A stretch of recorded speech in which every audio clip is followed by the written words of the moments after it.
Welcome back, Loony listeners. This is episode 23 of Into the Night, a Moon Knight podcast. We are in 2018. I'm one of your hosts, Ray. And I'm your other host, Connor. And this week we are covering the long-awaited, to be reviewed on this podcast, Moon Knight 190, as well as a bevy of articles to keep you guys entertained for this episode. So sit back, relax, pull your issues out, and get your Khonshu on.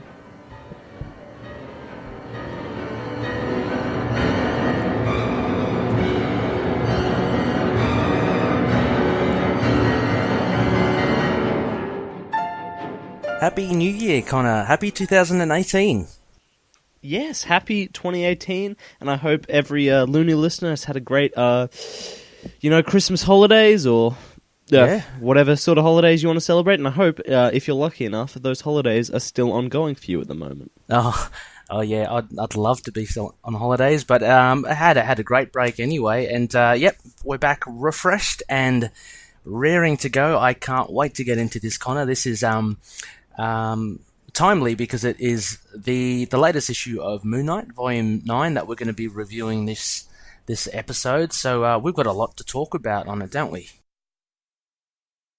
That's for sure. This issue has kicked up, quite a storm on the internet.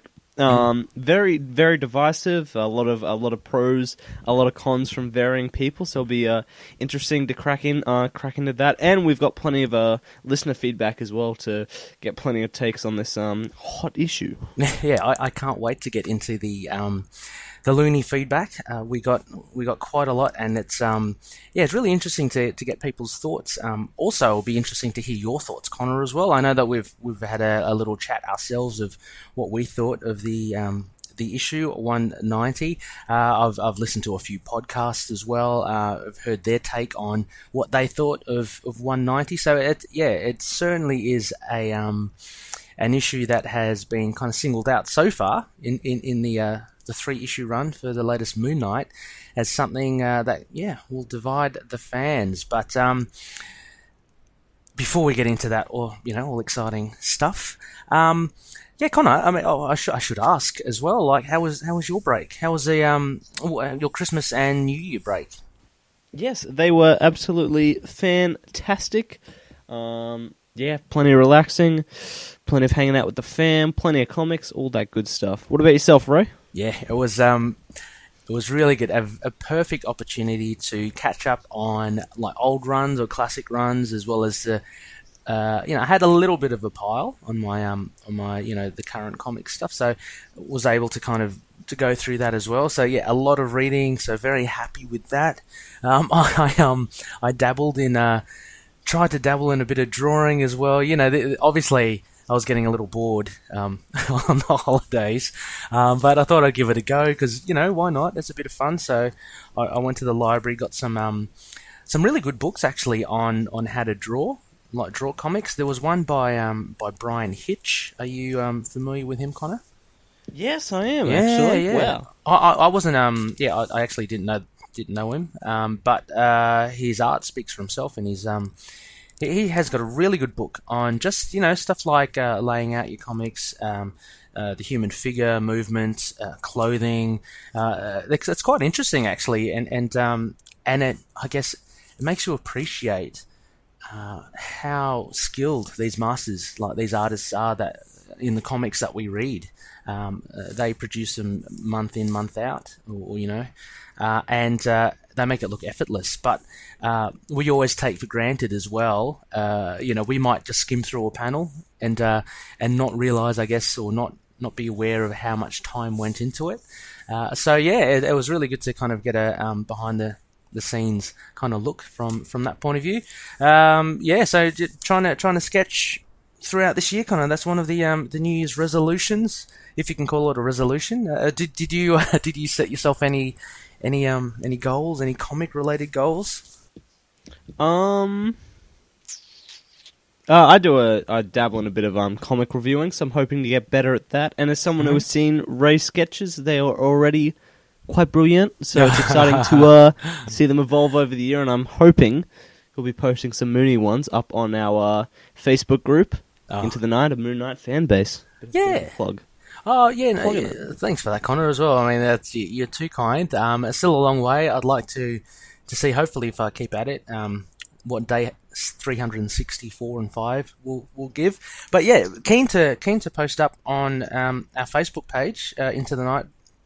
And also, throw it out there to all the other Loonies as well. I know some of the Loonies have posted their have posted their art up on the page, and it's really fun to see and really good. So it's a nice, encouraging community, and there's a lot of talent on board as well. So I'm going to try and do some post some up when I can, and Loonies out there, please send yours in as well.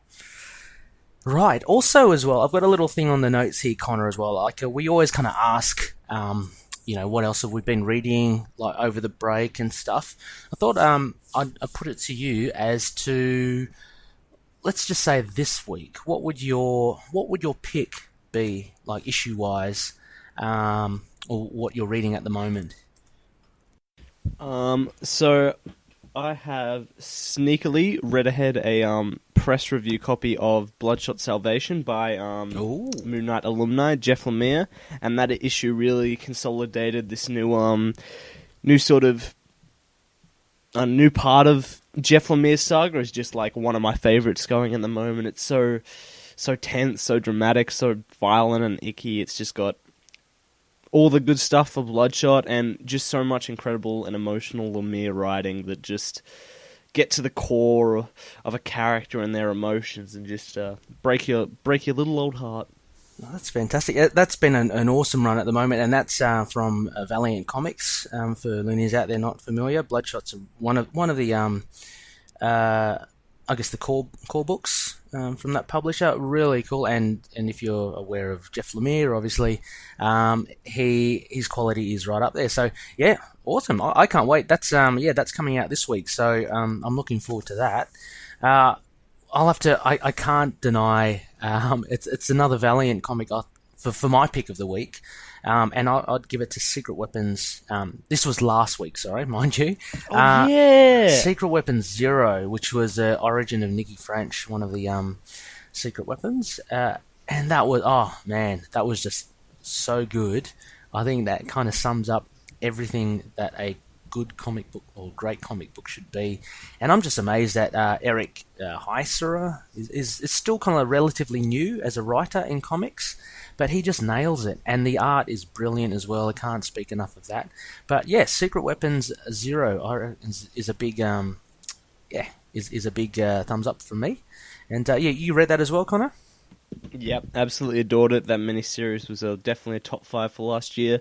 So if you guys just want a great sort of, superhero teen sort of, just plenty of action, plenty of good feelings, just search out Secret Weapons. You will not be disappointed. Yeah. Also, just beautiful art in every way, especially the colours. Yeah, the colours. Just bring it all to life. Exactly, and the layouts as well. It was very well thought out. I thought here for Secret Weapons 0.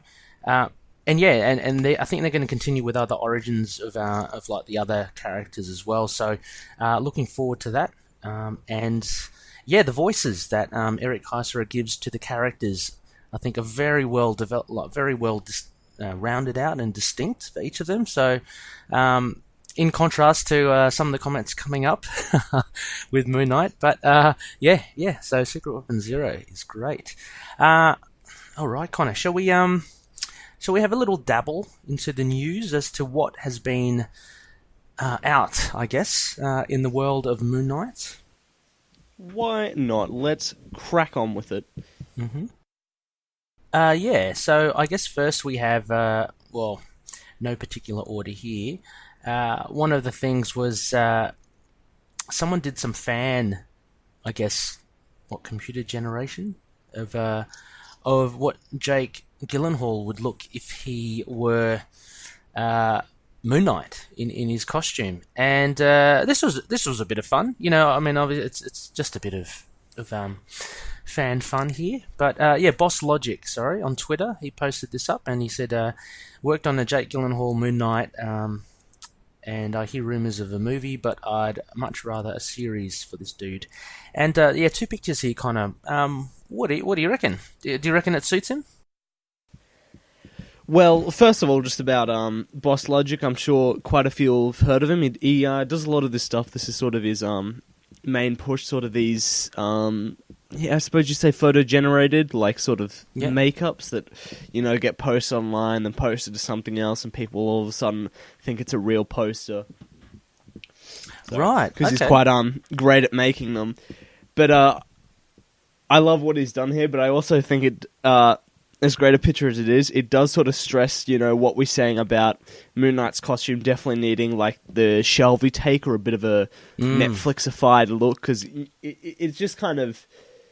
You just almost couldn't see a character like that suit brought to life running around on screen, like, now in sort of 2017.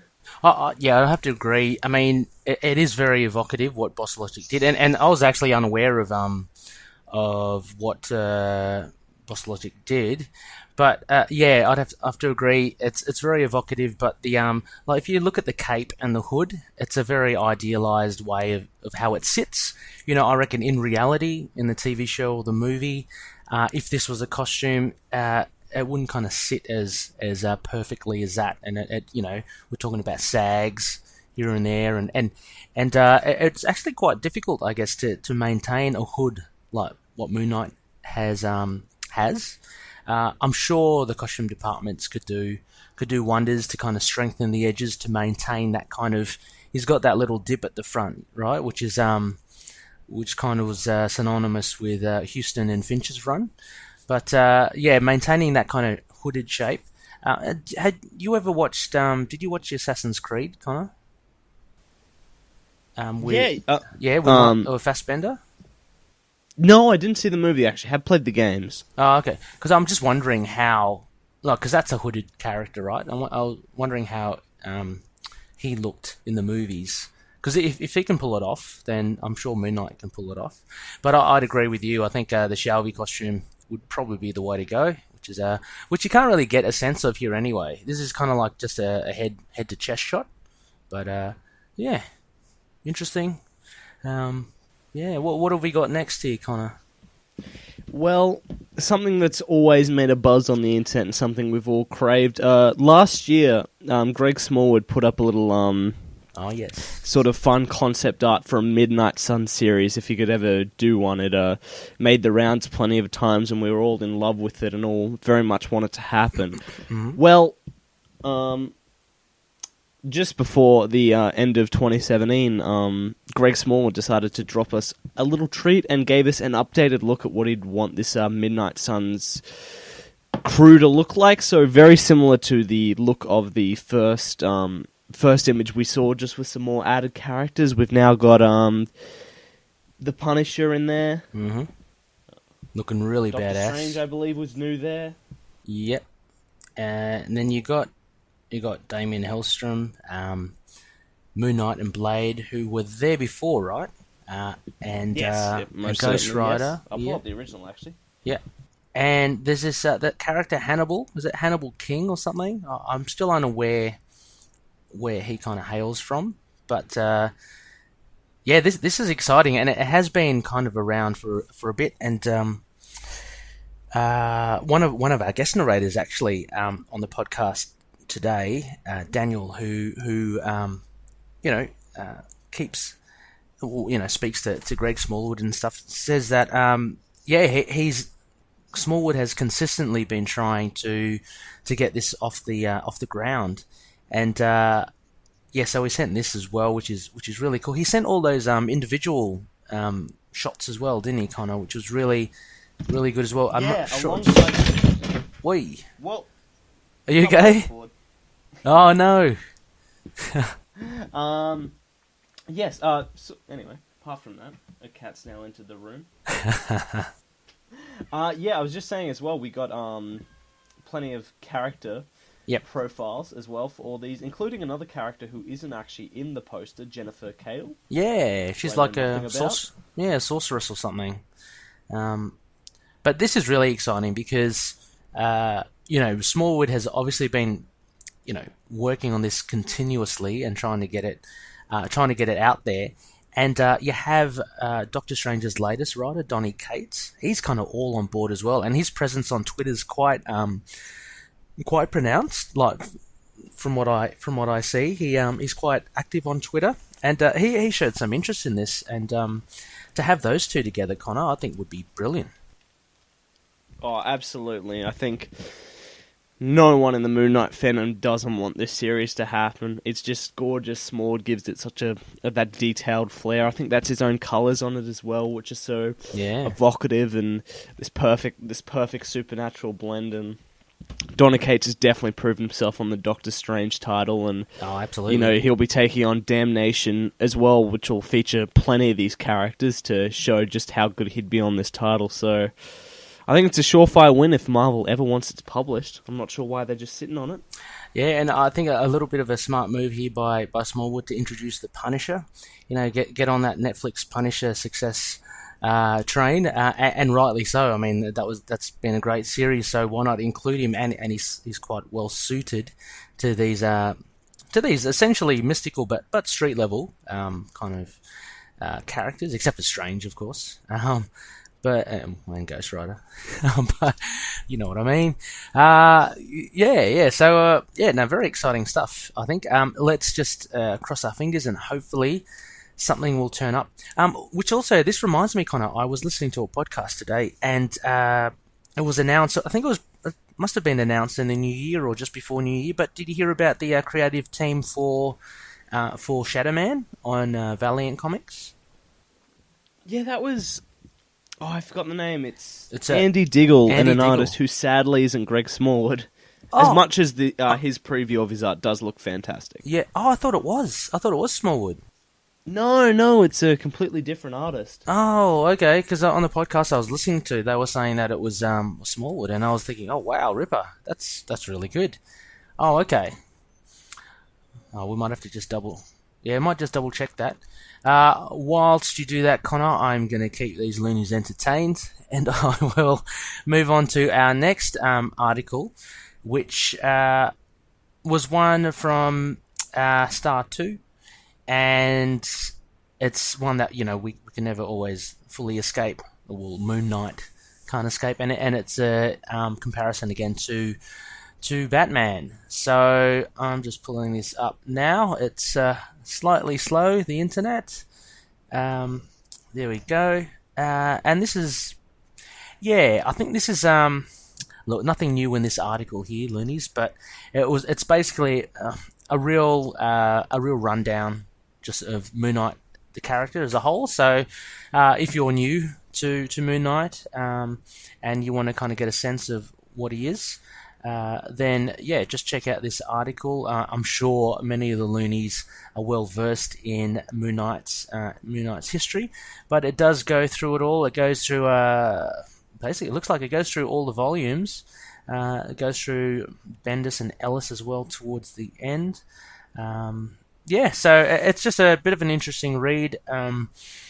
Not essential if you know your Moon Knight stuff. And look, they misspelt Khonshu as well. So, it is a nice little summary. But if you're a big fan, then it's probably nothing that you haven't heard before. Yeah, it's kind of like an advertisement for new readers. But it does, of course, have those dirty words. Marvel's answer to Batman. Title being Moon Knight, Marvel's answer to Batman. It's 2018. It's 2018. And we're starting it off by still getting those comparisons. Obviously, the writer doesn't mean anything buying it. He's just using that as a selling point, but to draw people in. Can't escape it. You cannot escape it, which is bloody terrible. Oh, sorry. I've just got to turn something on. Awesome. Yeah. So, did you manage to dig that info up, Connor? Yes, it is Valiant mainstay for a while. Stephen Segovia, I believe that's how you pronounce it. Will be the artist on this, who is a great artist. But, he's pretty good. Yeah, sadly it seems that Smallwood's just doing promotional art or possibly covers. Okay. Although, Valiant's small arcs with artists could possibly mean that Smallwood may take over for a couple of issues or something. We just don't know. But at least for the first arc, sadly, no Smallwood. Yeah, no Smallwood, but Despite the incredible teaser we got last year. Yeah, for sure. Well, I'll be happy with covers for the time being, and Segovia's no slouch as well. So that's pretty cool.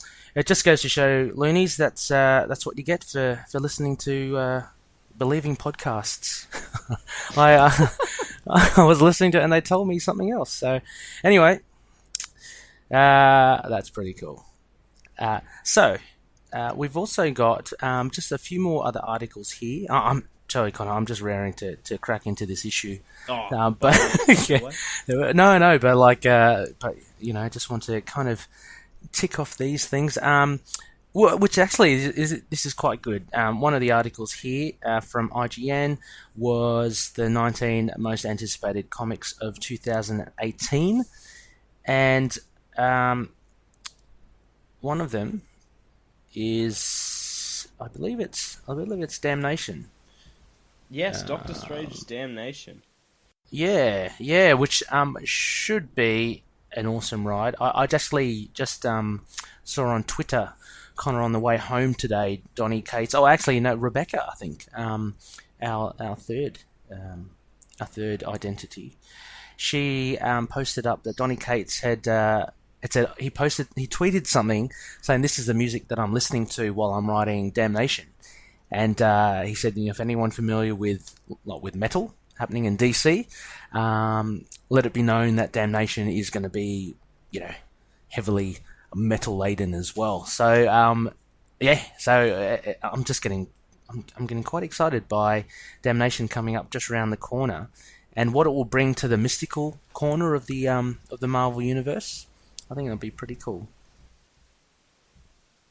Yeah, I've said it before, but I'm just hoping the cosmic annihilation or whatever kickstarted it. I hope it was Annihilation, or it might be Conquest. Yeah, get mixed around, but yeah, just sort of how hopefully this event will be a new kickoff, sort of new status quos and new changes in the supernatural. But I'm also just so looking forward to it as a nice sort of contain, some tie-ins, but just a nice, strong 5-issue event that's just going to be, I think, pretty crazy, full of powerful and violent characters, and just going to be, I think, just good old supernatural action to the max. And I do love metal. Let that be known. And plus, that means that hopefully Donny Cates will create a accompanying playlist for the event, which is always fun. Yeah, it's always fun. Marvel used to do that. I haven't checked Spotify lately, but they used to do. They used to ask artists. I think it was more artists to provide playlists to the books that they're working on. I don't believe they've done it recently, but that would be really cool. I've also really liked Jeff Lemire. Did one for his Royal City on Image Books, and he still does. I think for each issue, Connor. Yeah, every issue a new playlist. Yeah, which is so cool because there's nothing better than having a bit of a soundtrack to a comic book that you're reading. And you're right, Connor. It is more of a supernatural angle, not a mystical, but it's the supernatural corner of the Marvel universe. Be excited to see how it expands. So with that article, there are a few other titles in there. Just in case you're interested, I guess it's Dan Slott's Amazing Spider-Man finale. People are looking forward to that. That's out in March. As I quickly flick around, here's one that I really like: X-Men Red as well. I'm pretty keen to see that. So looking forward to that. Tom Taylor's all-new Wolverine has been great. And he's exciting to see him tackling more characters from the X-Men universe. Yeah, but also other non-Marvel things. I see your Flash War. Are you into the Flash, Connor? I wouldn't say I'm not into it, but I certainly am not doing well at keeping up. Right, yeah, fair enough. Yeah, it's kind of me. I do like Flash as a character, but I haven't exactly been following him. So that was that article. What have we got next article, Connor? For our next article, we have a fun little just sort of celebration of all things comic book art with sci-fi's Yep. top 30 comic book artists of 2017, and on it we have, of course, the resounding, coming in at number 12, although I don't think the list is totally ordered, maybe, Greg Smallwood, the absolute superstar. He's had a great year. He finished off with the final 2 mind-blowing issues of Jeff Lemire's Moon Knight. Sorry about that. He's been running around doing great issues of single issues of Amazing Spider-Man, the Drax Guardian of the Galaxy issue. Yeah. Doing plenty of covers, variants. Oh, he's been great. He's been consistently got, plenty great. of plans. Yeah. And it's great because of someone of his caliber, he gets to pick and choose what project he wants. So I guess that's a dream position for any artist to be in, because you always, obviously, initially have to get your foot in the door, but you've kind of made yourself into quite a comfortable position when you can actually pick and choose what projects you want to do. There are, like, Raoul Allen, who does Secret Weapons. I think he's awesome. He's on this list as well. There's just a heap of really good artists at the moment. I like a lot of Valiant artists, Connor. I mean, Tomas Giorello, I think, is a absolutely fantastic artist. You got your Luis LaRosa as well. He's consistently good, and I do like my boy as well, Miko Suyan, who's hails from the Philippines. I know there are a couple of Filipino Loonies out there, so shout out to you guys. But there's Greg Smallwood's in good company here, in this top 30 list, and it's a big list, but it's I think it's pretty well covered. Joelle Jones, she comes at number 9, and I love her art. She did a really good issue of Scarlet Witch, and it was just fantastic. Alrighty, so we've got just one more article to go through, which had some connection to Moon Knight. And this was 10 superhero artists to watch in 2018, and this was published by comicbook.com, and we've got 10 or so artists here. There we go, Joelle Jones again, someone to look out for. Sarah Pichelli, fantastic artist on Spider-Man. I'm not sure what she's doing now. She might still be doing that, Connor? Possibly? No, maybe. that finished a couple of weeks ago. Oh, okay. Well, she's fantastic. I love her stuff. Erica Henderson, the Squirrel Girl, Christian Ward. How can we not mention him? He's fantastic. Doing great things. It's kind of really resurrected Black Bolt. Then you got Gabriel Hernandez Walter, as well. Who for me was I don't know how long he's been out, but was a breakout with the Vision, which was really cool. And now doing great on Kate's Doctor Strange. Yes, that's right. Yeah. I thought I saw Walter around, and did really good work with Occupy Avengers as well, just previously before that. Which was pretty cool. And again, just our Moon Knight alumni Greg Smallwood. Again, is an artist to look out for this year. So he's had a bumper 2017, and looks like he's got a big year this year as well, Connor. So plenty of good stuff for those that have worked on Moon Knight. Yeah, well, I was just coming off the back of the top 30 best comic book artists of 2017. Here I was thinking, next year we'll probably be seeing Jason Burrows on that list, hopefully. Oh, yeah. And I was hoping, seeing that article next, he'd be on the top 10 superhero artists to watch out for in 2018, because I definitely believe he is. Oh, yeah. He's, sadly, he wasn't there. Greg Smallwood, always deserving, though. Always deserving, yeah. But I'm sure Burrows will get accolades.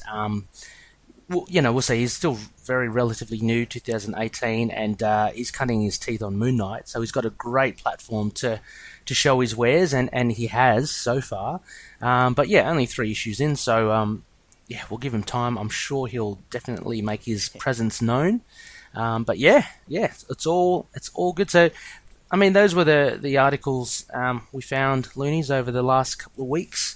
Nothing too, Connor and I were always on the lookout for, in particular, possible TV or movie rumours, but that's kind of been pretty quiet. But it's good to see some of the Moon Knight alumni doing well. yeah, onward and upward after Moon Knight. Right. That is 100% for sure, but I think it's time we go over the moon.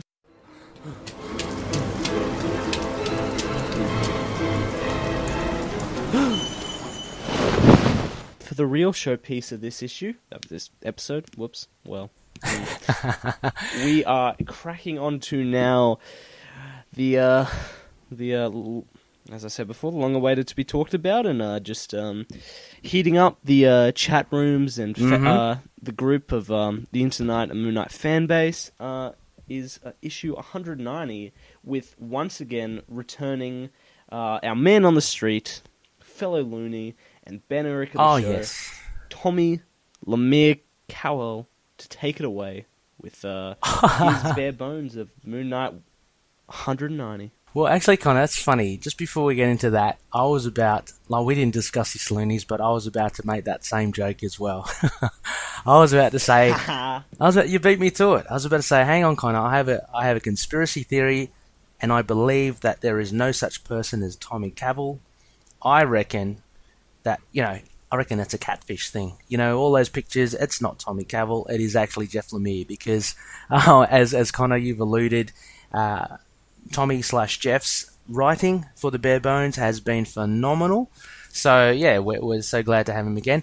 But before we say that as well, added to that is Tommy/Jeff is not actually narrating it. We actually have two guest narrators, fantastic friends of the show, and great podcasters in their own right. We've got Daniel and Joe from Geek Street Podcast. So these guys, I've been wanting to get these guys on for a long time. So absolutely stoked that they've agreed to give us the bare bones.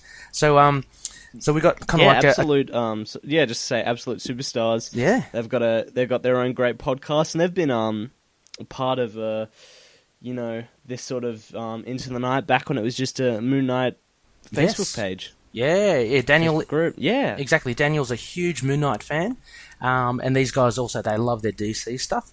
But buckle in, Loonies. We've got a good 15 minutes of the bare bones.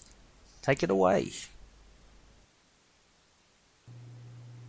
Hey, Loony listeners, what's up? This is Daniel. And I'm Joe. From Geek Street Podcast, we're going to do the bare bones from Moon Knight 190, Crazy Runs in the Family, Part 3. As most of you know, this is written by Max Beam and is penciled by Jason Burrows, inked by Guillermo Ortega? Ortega? That sounds good. Yeah, Ortega. I like that. And then Matt Lopez is on the colors. So, let's just dive into the bare bones of this issue. Let's do it. You ready? Yeah, let's go.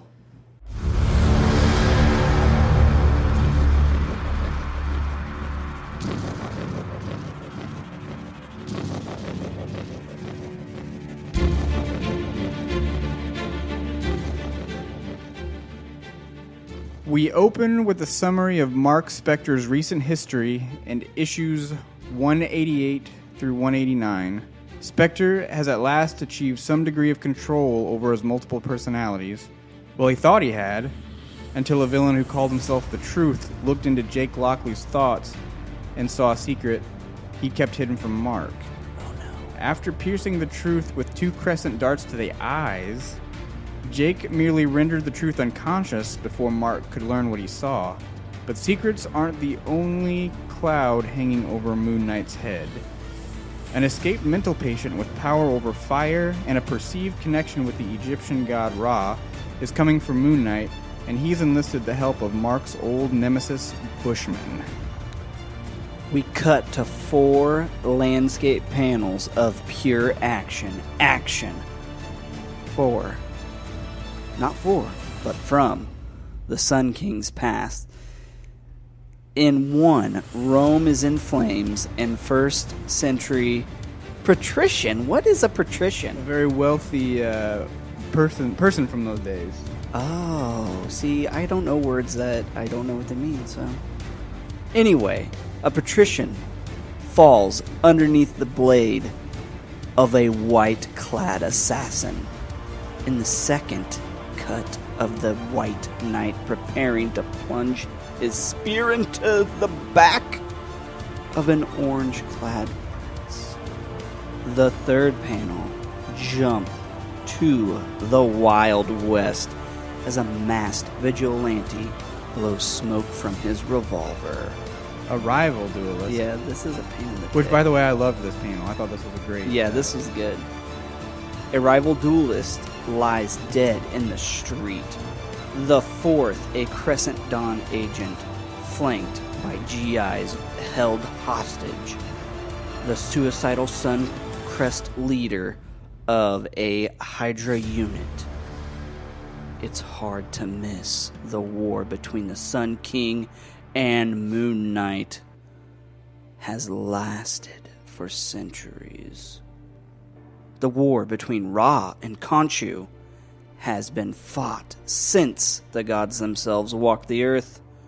We learn that the Sun King has been narrating, speaking to a crowd of Moon Knight's victims under the leadership of Bushmen. We don't know who these men are, but they are clearly an audience. Sun King is ready to end the cycle, a failure of Ra's avatars. Now, blessed by fire himself, Sun King isn't like the failed avatars of past. Ra himself speaks through Sun King's fire. Bushman, a bit unsure of himself, rouses the troops. He admits to those gathered he is no longer the fierce mercenary who left Spectre to die at the foot of Khonshu's statue. All he is now is a crack dealer. Y'all got any more of that crack? Out of his prime.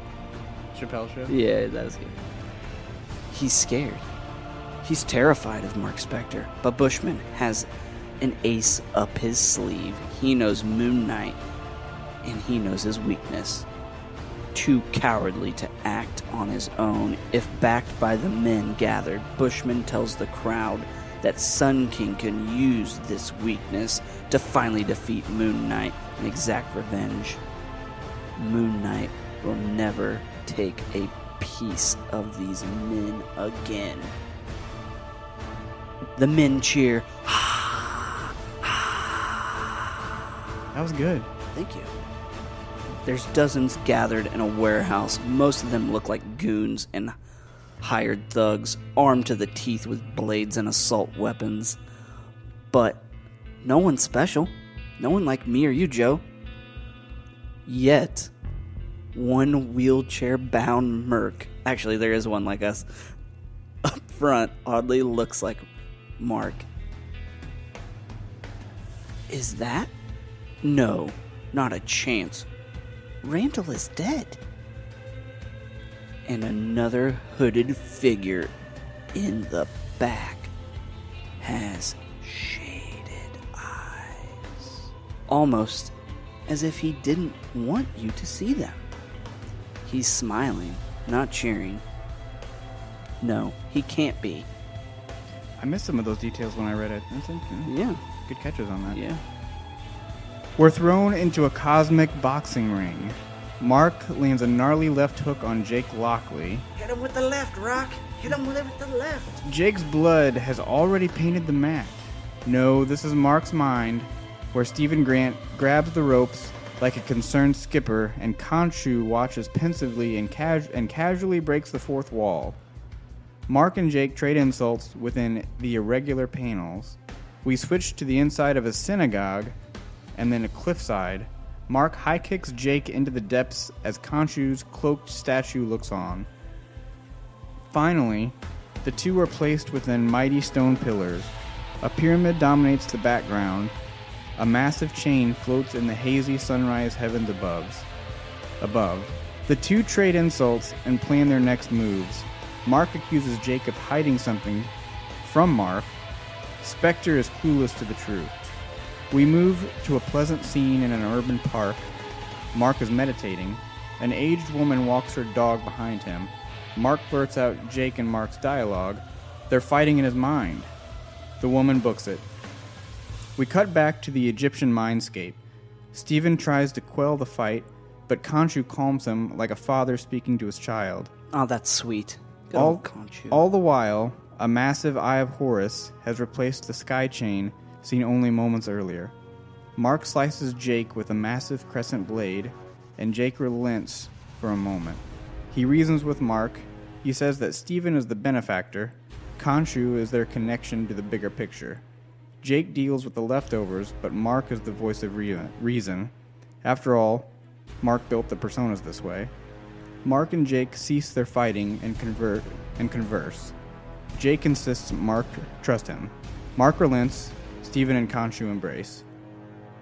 An orange-tinted sky makes the suburbs glow. Sun King knocks on a door. Marlene answers. Sun King poses as a charity officer out collecting donations for a joint disaster relief fund. He compliments Marlene on her name and smiles like a hippie messiah of issue 188. Marlene doesn't bite on his compliment, but trusts him to wait at the door as she grabs her checkbook. So he does. Is Marlene Mark's weakness? As Marlene returns to the door, check in hand, Sun King bleeds off the pages of the final panel, eyes aflame, as he screams, "Now! Now! Now! Now!" I'll have what he's having. And I'm spent. Bushman and crew enter the home as Sun King shows a framed photo of the former mercenary. Bushman seems pleasantly surprised. Marlene is ready to fight back. She hints that she's protecting something or someone. Bushman tempted Marlene to call Moon Knight. Again, we change scenes. Moon Knight is embroiled in a warehouse fight with some of the same goons addressed by Sun King only pages earlier. Khonshu narrates, speaking to us, and tells us of Mark's inability for proper socialization. Mark is too busy kung-fuing societal detritus, and here Khonshu tells us that he is fighting disabled gentlemen. But Moon Knight talks back to Khonshu. He tells Khonshu to stop. Khonshu's comments are too dark, even for Moon Knight. Mark's cell phone rings. Khonshu pleads with Mark to avoid the call. Mark is a danger to Marlene. He picks up anyway. The succeeding panel cuts between Marlene, Mark, and Sun King. Marlene tells Mark that she misses him, and there is something special. Or they were something special. Marlene seems tempted to warn Mark of the intruders in her home, but Sun King whispers a threat over her shoulder. Mark zooms to Marlene's in his crescent-shaped moon copter. It's like the bat plane. A flashback. A serene scene. Mark and Marlene are floating in a dinghy through pleasant waters. Marlene admits her attraction as Mark picks up in media res, explaining his history to Marlene. Marlene's questions give us a review of Mark's past. We learn that Mark was a mercenary. Mark's brother killed Mark's girlfriend. Mark killed his brother with a grenade. Mark fought in an illegal boxing match, or plural, illegal boxing matches. Marlene is enthralled. She's committed to him. This Mark guy's a crazy cat. You know, I don't know if people know this, but Moon Knight's pretty crazy. Yeah, but he's interesting. Yeah, the most interesting man in the world. Back at Marlene's. Mark is at the door, dressed to the nines and flowers in hand. Bushman hides on the stairs, with his finger holding back his men. Marlene seems distracted, but Mark is just happy to be with her. In her home, no less. But then Mark sees Sun King. Sun King introduces himself as Barry. Mark throws a BG insult at him. Beautiful. Yep, staying alive. Sun King dominates the dialogue. Marlene is silent, sad. Barry tells Mark that he and Marlene are in a relationship. Not only that, Barry knows that Mark is Moon Knight. All the same, Mark clutches a sharpened crescent dart below the table. Blood drips down the arc. Sun King lies to Mark and says that he has slept with Marlene. But there's more. That made me think of the Barry Gibbs Talk Show. Talking it up on the Barry Gibbs Talk Show. Such a good sketch. We got crazy cool medallions and crescent darts. Justin Timberlake. Yeah, Back to Moon Knight. back to Moon Knight. As Sun King's eyes flick with flame, he insinuates that Jake Lockley too has been with Marlene. Khonshu warns Mark to drop it. Turn back now. Suddenly in Mark's mind, a giant vampiric Mark, dressed as Moon Knight, stands over Jake, looking for blood. Marlene breaks down. She admits her relationship with Jake. Lacking any contact with Mark, Marlene turned to Jake Lockley like a drug. She craved a partner, but Jake could never replace Mark. Regardless, the deed had been done. As Mark embraces Marlene, a voice off-panel cries in pain. Turn to the page. A little girl stands in tears, Bushman holding her in place. The girl takes one look at Mark and asks, "Uncle Jake, what are you doing here?" Marlene is crying, looking for a response from Mark, but Mark's face is obscured. Who can say what his face shows, what he feels as he looks upon the teary-eyed girl with mismatched socks? Well, we know he feels one thing, a desire to protect the innocent of the night. Sun King, Bushman, they won't escape justice. They won't escape the vengeance of the Moon Knight.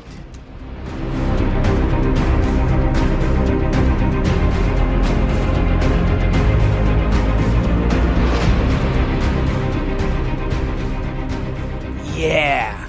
Swear to me! Yeah! Oh, Mark Spector. Your Bane is better. Anyway, we hope that was as much of a struggle for you guys as it was for us. We really enjoyed jumping on here. Yeah, it was fun to talk about Moon Knight. Yeah, I mean... The last couple issues have been a lot of fun, too. Yeah, these guys know what they're doing. Max so, Bemis, Jason Burrows are having a good run. Yeah, we greatly appreciate you guys letting us on. And keep on being loony, guys. So, thank you, Geek Street Podcast, for that epic rendition. And a big thank you again to our man on the streets, Tommy Lemmy Kawel. Connor, my gosh, that was an epic retelling. Again, it was like an audiobook. Once again, just as epic as and funny. Yeah, as you could possibly want. Exactly. I love it how the guys give it their own touch. So, thanks Daniel for slipping in Bane there as well. I really do like the impersonation. Anyway, Connor, as always, okay, this is a big one. But what would your, takeaway? What would your takeaway impression be of this issue 190? A whiplash, I think, was the first thing. So I was sort of almost in a state of shock, almost entirely reading the this issue and just how sort of different it became from the two issues before it and just how many new directions Bemis peered off of. And it definitely took me a second reading to calm my thoughts, I guess. Mm-hmm. There's definitely a lot to dissect, as we've made abundantly clear. But I think it's definitely an issue of pros and cons. I think there's a lot of really solid ideas that Bemis has put in place in this issue, but I feel that some of them didn't quite have the execution to pull through and make this issue as enjoyable as it could have possibly been, and I don't think it's as strong as the two issues before it. Mm-hmm. Yeah, I first time I read this, I was a little disappointed in this issue. I'll say only because, and I think you've touched upon many of the points there already, but I guess it's distilled to one thing, and I think it's the fact that it is such a different book in tone than the first two. so it kind of left me a bit confused, because if we were to look at the first issue, that really, to me, that is the tone setter. It sets it, and not having Moon Knight there and building this story for Patient 86. And then in issue 2, you do get the introduction of Moon Knight, so you start to see him in this environment, and the introduction of the Truth as well. All very kind of serious stuff. A bit of humor interjected as well. With this issue 190, I felt it was, there were a lot of ideas put in there, which is and some of them we'll get to as well. Fantastic, some twists. But I felt it was just riddled with these ideas and potentially needless ones as well. So I've since read it again, and I still have the same feeling. I guess I'm not a fan of this kind of way that Moonlight has been steered towards, but it's still early days. So I guess kind of what we usually do for those who are listening to us for the first time, we will give 4 main aspects about the book, and we'll discuss them. Any particular notes or any things that stand out to us, and that will be followed by some crescent dart ratings. So with this such a big issue here, Connor, like we spoke a bit off air first, that we're just going to do this on the fly for aspects. Can I have your one then? What would your first aspect be for this book? There's so many to pick from. I think I'll hit us with possibly something that's definitely been talked about, probably mostly in a negative light, is that straight from the first page we know that Khonshu has had many avatars before Mark. And so has Ra, and they've been locked in a battle over time. I mean, we've sort of always, I guess, assumed that Khonshu had more avatars before. That just makes sense for being who knows how old, but a very visceral page to introduce this concept, and a very comedic one. So, what did you think about this sudden plot addition? Yeah, this lineage thing. Look, I went back and forth with this. At the beginning, I hated it because, look, it's been done really with Black Panther, Iron Fist, Ghost Rider. This whole thing about there being some continuing lineage to it, and actually, having said that as well, I've been trying to get into a lot of Matt Wagner's Grendel, which was the first kind of Dark Horse book, which kind of does this thing. And for me, when in the 90s, that was kind of like an eye-opener. Since then, it's been done numerous times, and then to see Moon Knight, have it done to Moon Knight, it's like, here we go again. On the flip side, as you say, it is totally logical, I think, that this happens. I mean, it would be, just my opinion as well, it would be silly to believe that Khonshu hasn't approached people before in the past to be the avatar of vengeance, because it does seem to be like a mantle. So there is, it makes sense that there is out there like a lineage. If you just look at the 4 of them, we've got ones, I guess, in Roman times. You got ones during the Knights, the Crusades. Then you have a Western Moon Knight. Then you have, it looks like World War I or II, a Moon Knight. And to me, the last 2 are kind of problematic in the sense that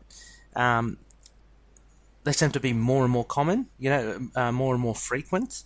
Like, if you're going to do it, I reckon just space it out. Like, have them in the Roman times, have a 1 million BC Moon Knight, that would be pretty cool.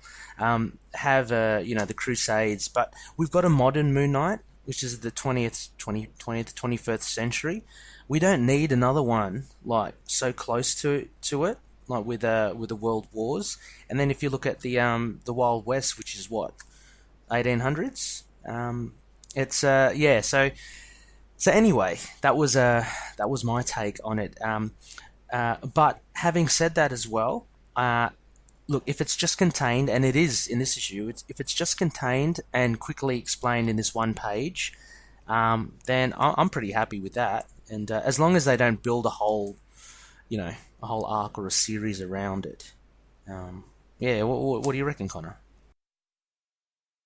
I definitely agree with that last statement. I'm not sure how much it'll play into the rest of the run. So yeah. what I definitely gathered is so this sort of 4-panel introduction to the idea of avatars before is to give viewing to the Truth's no, Sun King, sorry. Sun Kings, yeah. Still get those confused after all that pre-issue hype, pre-series hype, all those speculations. Yes. The Sun King's sort of narration about Moon Knight and sort of giving justification to why he wants to, finally take down Moon Knight, finally destroy Khonshu once and for all. And I definitely like that, and I think it sort of what I said before about execution and about that tonal whiplash is that this sort of grandiose sort of throughout entire history just sort of to me wasn't given the correct weight. It's very comedic, 2 of the panels especially are just sort of making fun of, like the Crusader one has like worst night ever, and it's a cheesy western one, and the Wild Wild West, and I think that's Bemis's own fun, enjoyable spin on it. I think that's how he wanted to present it, but it just. Yeah, I just suppose going from the previous 2 issues, starting out like that, it just didn't quite sit right immediately. And I certainly, especially with what you said there, and just rereading it, it definitely sort of sits better with me. But even still, it just doesn't feel entirely executed how I wanted it, which is very subjective. Yeah, well, of course. Yeah, I mean, we all have our tastes, and there's, there are, merits to each and all of them as well. Like you say as well, the voicings, and we'll get to that a bit later. That was one of the main things that put me off as well. Like, even the very first panel in the Roman times, you have the Roman Moon Knight speaking as if, look, it's like that, don't you? You're Patricia, speaking very modern. So it kind of was off-putting. And as you say, the next panel of him, worst night ever. So the voicings to them really don't seem to match. And look, I understand if it's what Bemis wants to do, then of course he's a writer; he can do whatever he wants. But for me personally, it doesn't really work or really appeal to me. That sort of thing. So and look, just finally, just to go with what you're saying, Connor, as well, I think this was a really quick way of kind of building this eternal battle that these 2 face. The Sun King versus Moon Knight. But I felt it's not particularly necessary, because I think it's insinuated in the name anyway. That I think you didn't have to spell out that they have fought continuously throughout the ages. For me, and we're covering also in our modern run the Resurrection War, Connor, where there is an ancient war between Khonshu and Set, so it's dark versus light. And what Munch does there is, I think, sufficient. He mentions that it's an ancient battle and it's an eternal struggle, and he kind of leaves it as that. And for me, the takeaway from that is that, okay, these guys are mortal enemies. They've been around the block, forever. I don't really kind of, need it spelled out to me, like, in these different eras they're fighting. So yeah, I found this first page, they could have actually done without it, I reckon. So yeah, that's what I thought. But the art is great. So we'll go from there. Yeah, so I suppose with that closing off, where do you want to kick off your first aspect?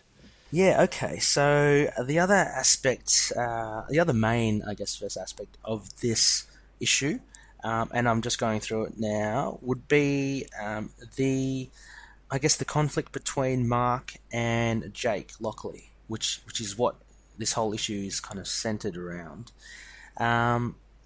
So Bemis has kind of set up that Jake Lockley is, the darker aspect of Mark's identities, all the bad, grubby stuff that Mark doesn't want to deal with. He's created this identity in Jake Lockley, and Jake Lockley's, so he's basically bad to the bone. And anyway, so there's the main thing I think that runs through this book is this struggle between, in particular, Mark and Jake Lockley. And we see them fight on the mental plane through various settings as well. And what comes of it is that there is a truce of sorts. In that, Jake says, "Look, you got to trust me. I know you don't really like me as a guy, but we're all part of the one person, and you made me for a particular reason." So he kind of reasons with Mark there, and there is a level of closure kind of midway or in the first third of the book. I think that was one of the important aspects of this issue, Connor, because it rears its ugly head towards the end of the book.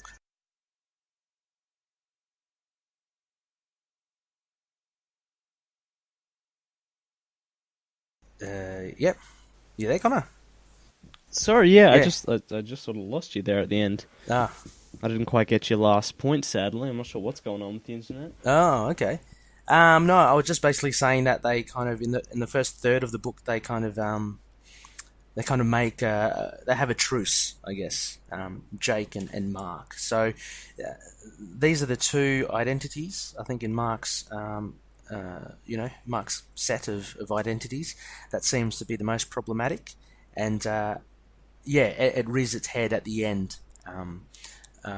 This tension between Mark and Jake.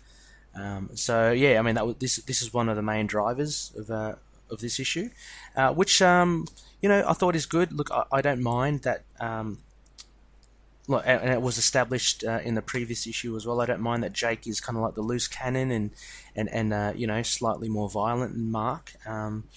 It is strange because Mark is also, he is the mercenary aspect of their identity. So, he's not,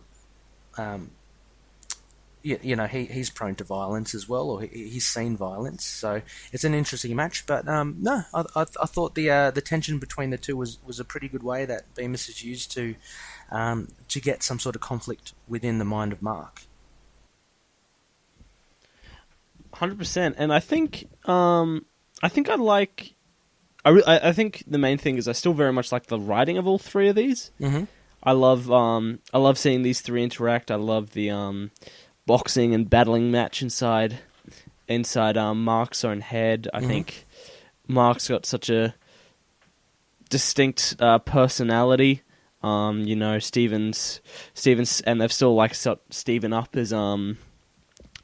as the sort of kind, gentle side of Mark, as we saw as his best friend in the Lemire run. And I liked as well that Jake Lockley got a bit more character in this issue than just, crazy man who takes over, crazy violent person who takes over, the battling and throws crescent darts at people's eyes. Like, I didn't quite like that characterization in the last issue, but this issue sort of makes him more, still makes him very Mark Spector-like. He's still got that chill side of him. He's still got a lot of those, that bit of charisma, that street smarts, but also very seedy, and as we saw later in that issue, very seedy and still very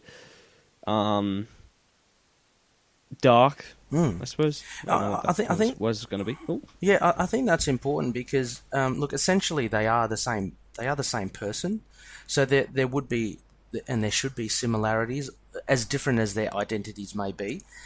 So if we look at the voicing again, I didn't mind too much that they kind of sounded similar because they are the same guy essentially. It's just these identities are being generated from the one person. So and Khonshu and Stephen Grant take pretty much a back seat in this issue. They're pretty much just observers, I guess. Although Khonshu does speak to Mark during this issue as well. So yeah, the relationship between his identities, I think, was a big thing here, and as you said, Connor, was fleshed out a little bit more. Which again drives the crux of this issue towards the end. How about your next aspect, Connor? Actually, just to finish off, I just wanted to add. I kind of lost my point here. Let me just flick through the pages. No worries. No, I've lost it. Sadly, Oh, it's no. gone. It's gone into the overvoid. Oh no. Oh wait, yeah, no, actually, I do remember. Mhm. I actually really like the fact that, you know, Jake Lockley is almost like a sort of way to suppress his dark feelings. I think that's kind of a cool idea. Yep. I don't like how it plays out in the end of this issue, which I'll get to probably my next aspect. But I think it's a smart idea to begin with, and I think with that, you know, when it comes to the latter half of this issue, I think my next point will be Marlene and the scene at her house and how we think that was handled. Yeah. Basically, I think the big next aspect would be Marlene, like the introduction of her. I mean, like this is the first time we've kind of like see her, and she has a substantial part in the book. So yeah, sorry, Connor. That was I mean, I'd agree with you with that as in that being a major aspect of this issue. Yeah, so I think I'll just open up. I think this latter half was definitely the weakest part of the issue. I like the opening scene where the Truth has that really well-written, charismatic side of... Sun King, you mean? God. Yeah. Gotcha. The Sun King. Yeah. God, running a Moon Knight podcast, can't even get that right. Of the Sun King from the first issue and how he sort of played... he played Dr. Emmett, sort of play with her emotions with his sort of charismatic good side. I think that was great, and I think how Marlene handled that. She seemed really cool, calm, just living her own life. But I think in the end of the issue, she really is just kind of put in a damsel in distress position. You know, it's just... I suppose it does make sense, but it just kind of isn't the Marlene I know. Yeah. And... I mean, it's all about change, but it's just one of those changes that I didn't feel entirely was for the better. And I think the big bombshell of Mark's kid just doesn't feel very Marlene to me. Okay. Especially since... I don't know, I just feel like there was always more to her identity than Mark. More Stephen in this case, and it sort of reduces it to that one relationship. Yeah. And then her relationship with Jake Lockley, who technically is a personality she doesn't even like. And, you know, that sort of need for touch. Like, I kind of understand it, but it just didn't sit with me quite right. Just sort of... I kind of like the kid aspect. I think it's fun, comic booky nonsense that, you know, kind of fits with the you know, comedic flair that Bemis brings, that I do like. I think I'll put that across here, but it's just sort of... You know, it's kind of comic booky nonsense, but for Marlene as a character and how we've seen her over, you know, what would it be, nearly 30 years of history? Yeah. Over 30 years of history? Yeah. Just, I don't know, just wasn't... Yeah. Yeah, just wasn't, I don't know. It didn't my feel Marlene. like... Yeah, no, that's fair enough. Look, I like to be a little bit... I like to take it from another perspective and think that, look, you know, this hasn't played out totally yet. Because, yeah, I mean, I've heard those comments as well about Marlene being the damsel in distress. I don't believe she totally is. I mean, at the moment, her situation where her house has been invaded by this weird guy, the Sun King, and Bushman and his thugs. I mean, you got to play it. You got to play it smart, right? You know, she can't. And I mean, she does start to try and put up her dukes, you know, and really defend herself. When they pick up the picture frame of you know, what reveals to be herself and her daughter, so she's ready to fight, you know. But I think she just and then she's obviously put in a situation where she has to call Mark and stuff. I'd like to see it play out as well. I still have hope that Marlene, you know, is not portrayed totally as a helpless person that needs saving, because, you know, you and I know as well that she in the past she's been synonymous with with actually saving Mark himself. So she's more than capable of herself. I believe there's probably something more to Marlene than this, but just at the moment in the house when her house is invaded, she really has no option but to maybe play along. So so I have a bit of faith in that. Yeah, faith in that. Yeah, Connor. With the daughter. I think it was mentioned in one of the podcasts. I think Levin thinks serious issues mentioned every superhero is having a child now. But I do like this twist. And look, I see what's happening. Bemis is what he wants to do is that you have your physical enemies. You have Sun King and you have Bushman tackling Moon Knight. And they're tackling him emotionally as well by attacking Marlene and his daughter, but also as well you have a mental battle within. So you have Mark battling Jake Lockley. So there's it's like almost like a love triangle there between Mark, and Marlene. In fact, it's Mark, Jake, and Marlene. So so it's quite a bit of I think a bit of smart writing there from Bemis as to whether or not and how it kind of fits like with Moon Knight. I'd agree with you, Connor, as well. The second half of the issue and the fact that Marlene slept with Jake kind of rubs me up the wrong way as well. It doesn't seem quite right, especially since we know Marlene actually, she really prefers Stephen Grant more than anyone else. To have Mark and Jake in this love triangle is a bit strange. But yeah, it's and look, I'm interested to see what happens with the daughter. I think I hope she. It's pretty cool actually, like for Mark to have a daughter. I don't know, she's still quite young, so whether or not she'll forever remain a little girl, similar to I think Luke Cage and Jessica Jones is, although she's kind of grown up a little. It's taken a while. We'll have to wait and see. But the ending was that was going to be like my final aspect. Connor was the big twist at the end.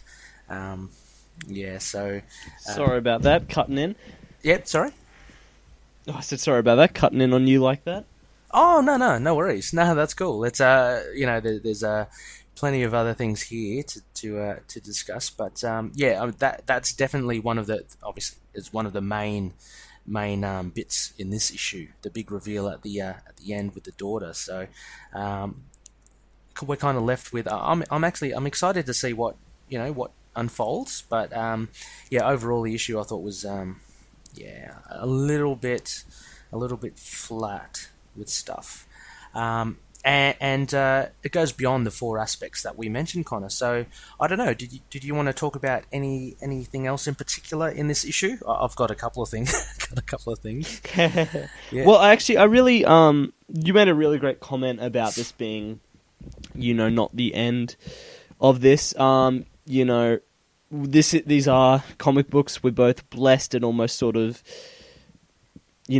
sometimes a hindrance of them being monthly. Mm-hmm. I'm definitely not writing off these series, these past two issues, and there's still plenty I liked in this issue. Yep. That, makes me want to continue. And just, I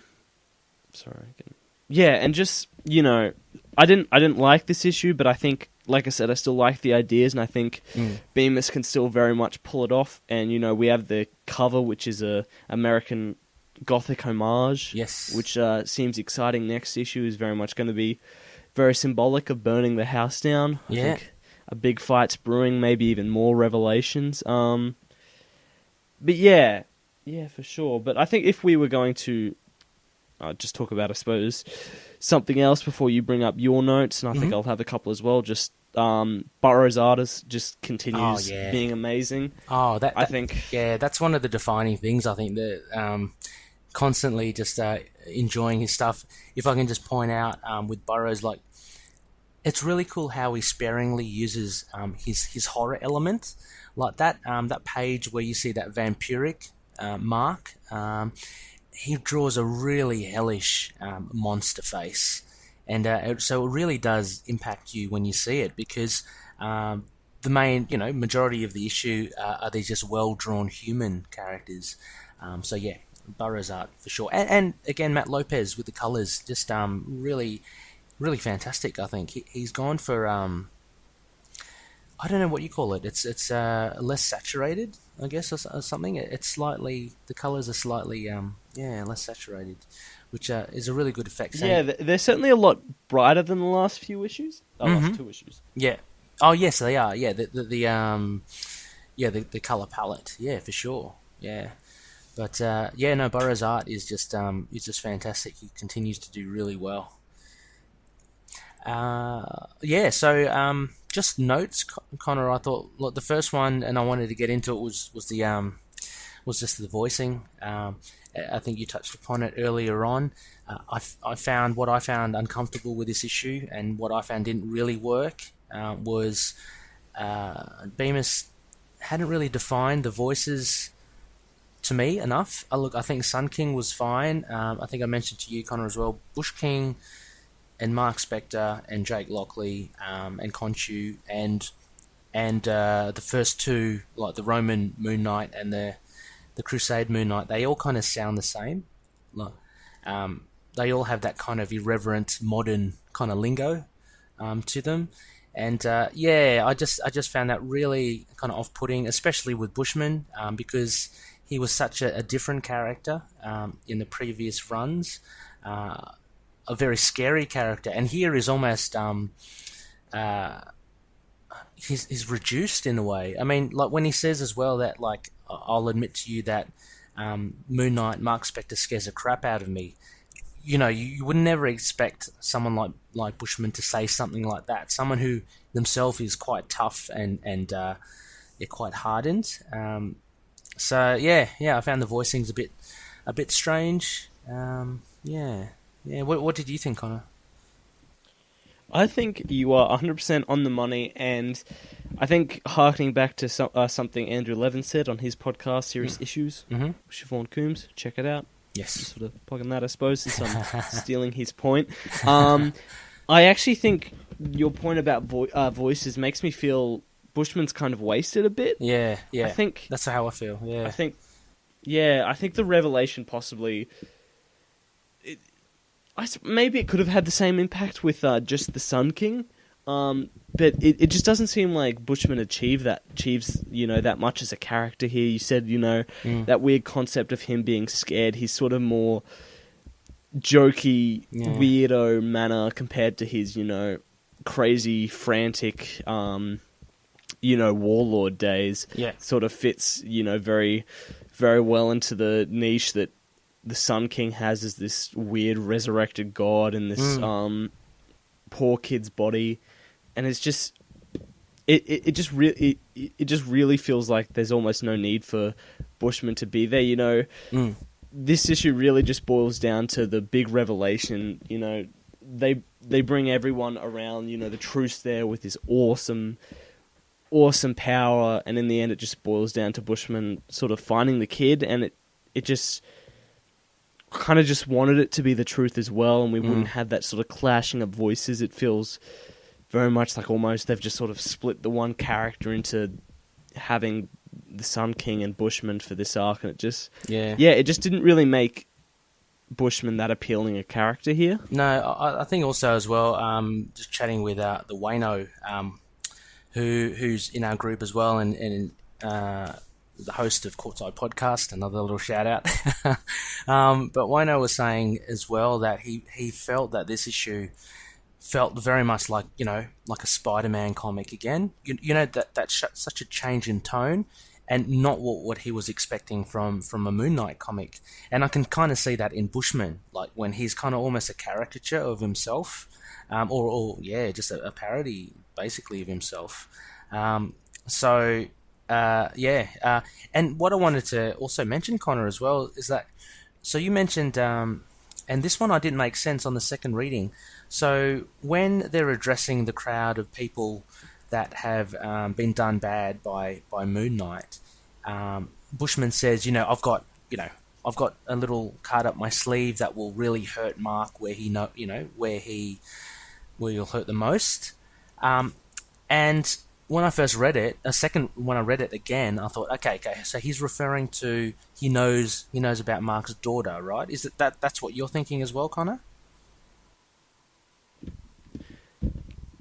Yeah. No, I think No? he's just Okay. referring to Marlene, actually. Okay, well that makes 'Cause sense. He seems Yeah, just as shocked as the Sun King is when he finds out about their daughter. Yeah, okay. Well, that's where I was going to, because he does seem shocked when he sees the picture frame. So, okay, so it's more like Marlene that he knows, because he can't possibly know. Well, he can't possibly know about Marlene's affair with Jake Lockley as well. So it must be just Marlene, which is a pretty pissy ace up his sleeve. He's tangled with Marlene before, so. Why all of a sudden is she the golden goose that will break Mark Spector? I mean, it's, yeah. So, yeah. So I found that a little problematic. Maybe I'm misreading that, Loonies. Please write in if I've thought incorrectly. Yeah. Any other notes there, Connor, for yourself? Just flicking through the issue.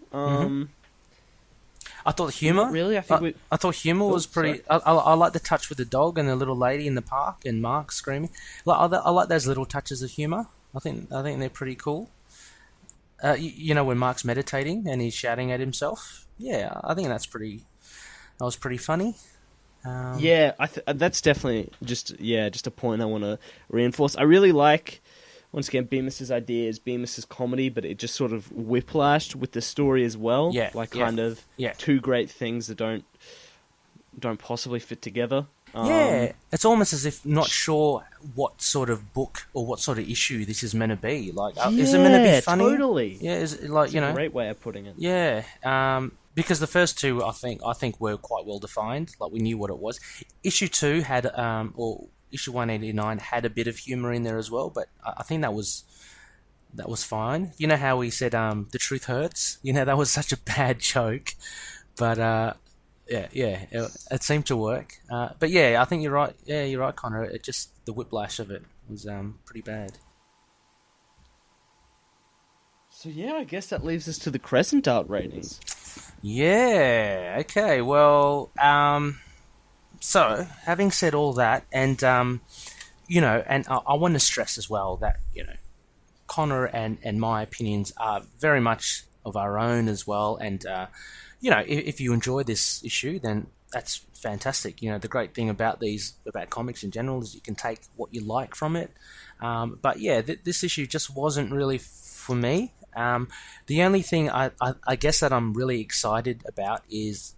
Two things. One is Marlene, the return of Marlene, because I really do like her as a character, so it's good to see her back. But actually, I'm quite intrigued and curious about Mark's daughter now. Everything else with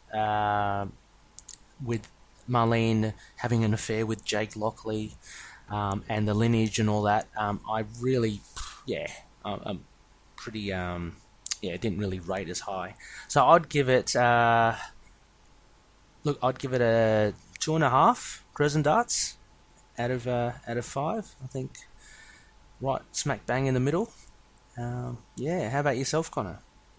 Yeah, that's totally fair. I think I think you just captured it so well when you spoke about this book, like not really knowing what it wants to be and the clashing of Bemis's two sides, when I think the most disappointing part of it was just how much clarity and focus there were in those previous two issues. Like, I still think 188 is just this masterpiece of a first issue. It's like really grounded, contained, story, and then issue 189 was a perfect reintroduction, and it just feels it's sort of, now that they've got the introductions out of the way for the Sun King and Moon Knight, Bemis doesn't quite know he does know what to do with it, but I suppose he just doesn't know which way to take it. Yeah. And we sort of see all this crazy stuff coming up, and I think I'm definitely intrigued, but this issue is just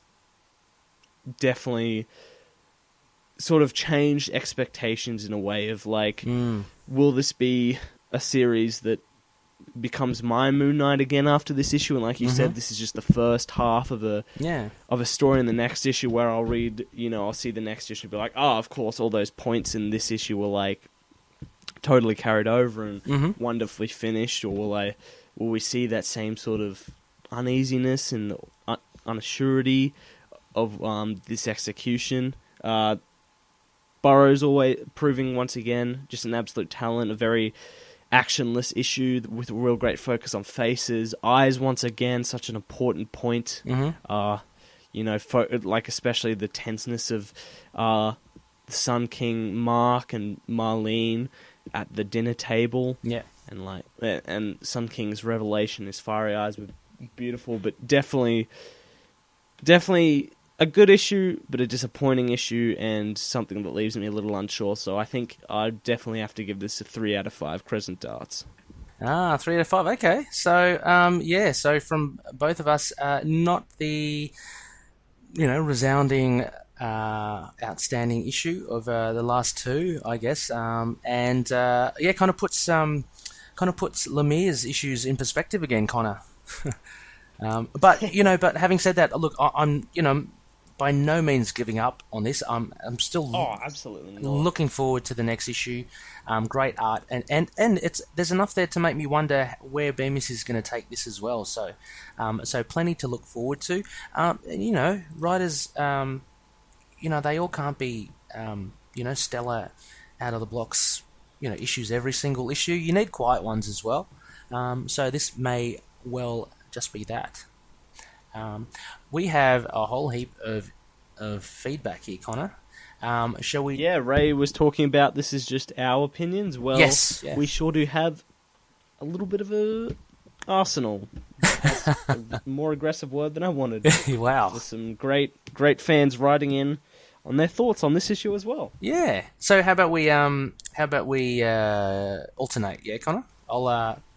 Sounds like a plan. I'll take the first one, so you can take our mate Adam next. So the first bit of feedback, and the majority of these are from our Facebook group, Into the Night.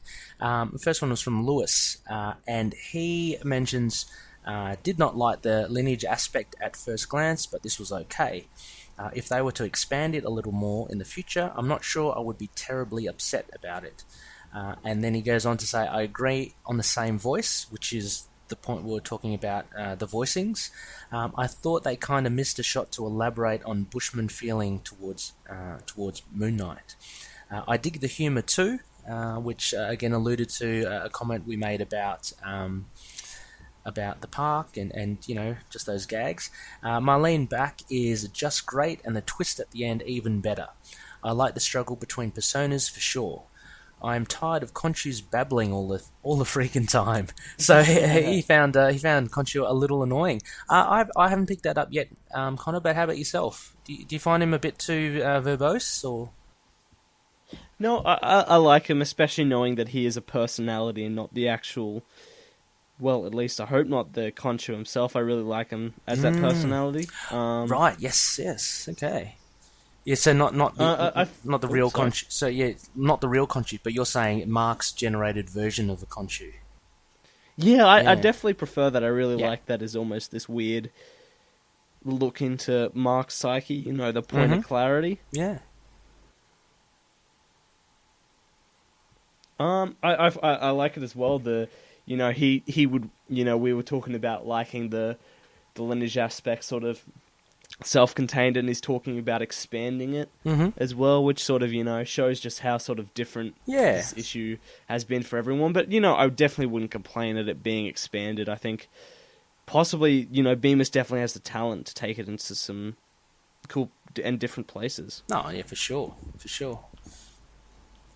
How about our next one there, Connor?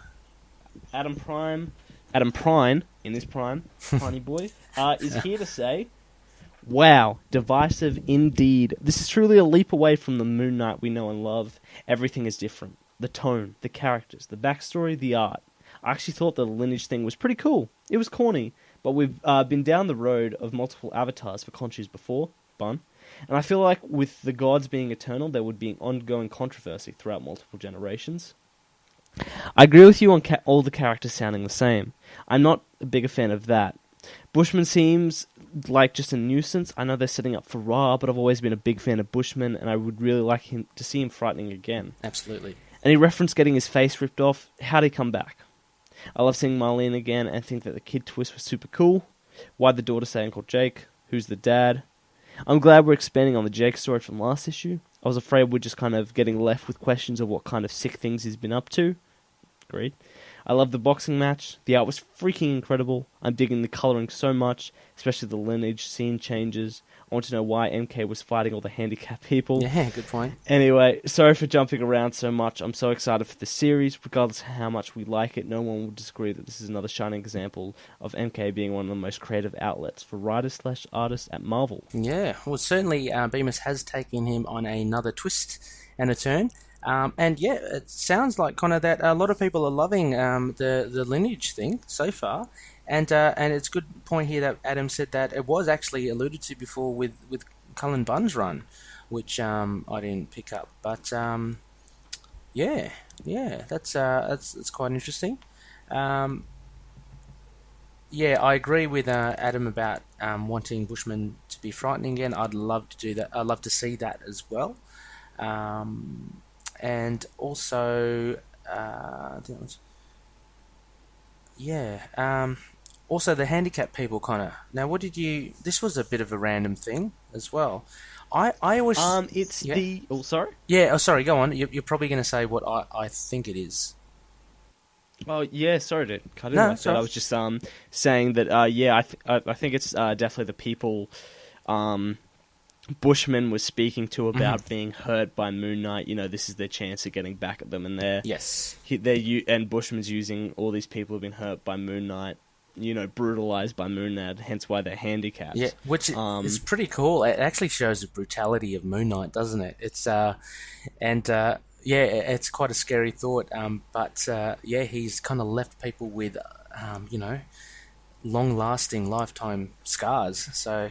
That's what I thought it was at the end as well. I thought that they were part of the Bushman Sun King posse. Moving on, we have again. Just to answer another one of his questions. Actually, I think Jake is being referred to as uncle, despite being the father, just so that the daughter doesn't really know she has a connection to Mark. I think that's possibly just like hiding her away from that for safety reasons or something. Yeah, I'd agree as well. At first, I was a bit put back with why uncle when he's meant to be the dad, but yeah, I think it's definitely a protection thing for the as yet unnamed daughter of Mark Spector.